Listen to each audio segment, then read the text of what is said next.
മനസ്സിലറിയാം മഞ്ചേരി മഞ്ചേരി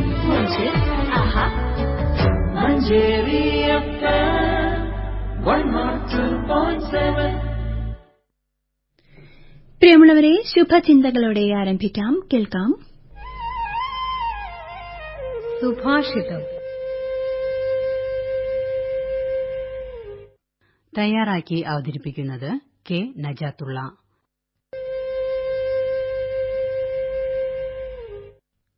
അധ്യാപകൻ ക്ലാസ്സിലെത്തി. മുന്നറിയിപ്പില്ലാതെ കുട്ടികൾക്ക് ഒരു പരീക്ഷ നടത്തുകയാണ്. ഓരോരുത്തർക്കും ചോദ്യപേപ്പർ നൽകി. ചോദ്യപേപ്പറിൽ ചോദ്യങ്ങളൊന്നുമില്ല. ആ വെളുത്ത കടലാസിന്റെ മധ്യത്തിൽ ഒരു ചെറിയ കറുത്ത കുത്ത്, അത്രമാത്രം. ചോദ്യപേപ്പറിൽ കാണുന്നതിനെക്കുറിച്ച് എഴുതാനായിരുന്നു അധ്യാപകന്റെ നിർദ്ദേശം. കുട്ടികളെല്ലാം ആ കറുത്ത കുത്തിന്റെ വലിപ്പത്തെക്കുറിച്ചും അത് കടലാസിന്റെ ഏതു ഭാഗത്താണ് സ്ഥിതി ചെയ്യുന്നത് എന്നതിനെക്കുറിച്ചൊക്കെ വിശദമായി എഴുതി. ചിലർ കടലാസിന്റെ അരികുകളിൽ നിന്നുള്ള ദൂരം അളന്നെഴുതി. മറ്റു ചിലർ ബിന്ദുവിലേക്ക് വിവിധ രേഖകൾ വരച്ച് അവ തമ്മിലുള്ള കോണളവും എതിർക്കോണും പറഞ്ഞ് സിദ്ധാന്തങ്ങൾ ചമച്ചു. എന്നാൽ വിശാലമായി കിടക്കുന്ന ആ വെളുത്ത കടലാസിനെക്കുറിച്ച് ആരും തന്നെ ഒരു വരി പോലും എഴുതിയില്ല. ഒരാൾ എത്ര വലിയ നന്മകളുടെ ഉടമയാണെങ്കിലും സമൂഹത്തിന്റെ കണ്ണ് എപ്പോഴും അയാളുടെ ചെറിയ തെറ്റുകളിലേക്കും പോരായ്മകളിലേക്കും മാത്രമേ പോകൂ. സമ്പൂർണതയുടെയും സംശുദ്ധിയുടെയും വെള്ളവസ്ത്രം വിരിക്കുമ്പോഴും എവിടെങ്കിലും തെറ്റിന്റെയോ കൈപ്പിഴയുടെയോ ഒരു ബിന്ദുവെങ്കിലും കാണും എന്ന പ്രതീക്ഷയിലായിരിക്കും ആൾക്കൂട്ടം. അവർക്കു വേണ്ടത് 1000 ശരികളല്ല, ഒരു പിശക്, ഒരേ ഒരു പിശക്, ഒരു പിശകിന്റെ അർദ്ധാംശം.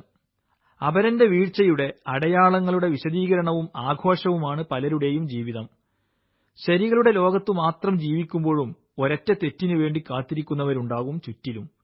ചിലർ ശ്വസിക്കുന്നത് തന്നെ അന്തരീക്ഷത്തിൽ ദുർഗന്ധമുണ്ടോ എന്നറിയാനാണെന്ന് കവി പറഞ്ഞില്ലേ? എന്തുകൊണ്ടാണ് പിഴവുകൾ മാത്രം പെട്ടെന്ന് കണ്ണിൽപ്പെടുന്നത്?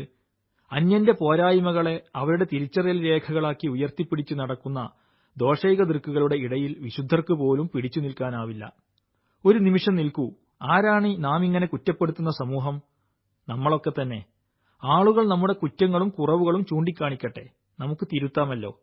നമ്മൾ എന്തിനാണ് മറ്റുള്ളവരുടെ പോരായ്മകളുടെ പിറകെ പോകുന്നത്? അവരുടെ നന്മകളെ നമുക്ക് ആഘോഷമാക്കാമല്ലോ. മറ്റുള്ളവർക്ക് സംഭവിച്ച തെറ്റുകളുടെ തുടർ പ്രക്ഷേപണങ്ങൾക്കോ വ്യാഖ്യാനങ്ങൾക്കോ ആരെയും സൽസ്വഭാവികളാക്കാൻ കഴിയില്ല. ചൂണ്ടിക്കാണിച്ചതുകൊണ്ടോ അവരെ വിമർശിച്ചതുകൊണ്ടോ ആരും സ്വയം സൽസ്വഭാവികളുമാവില്ല.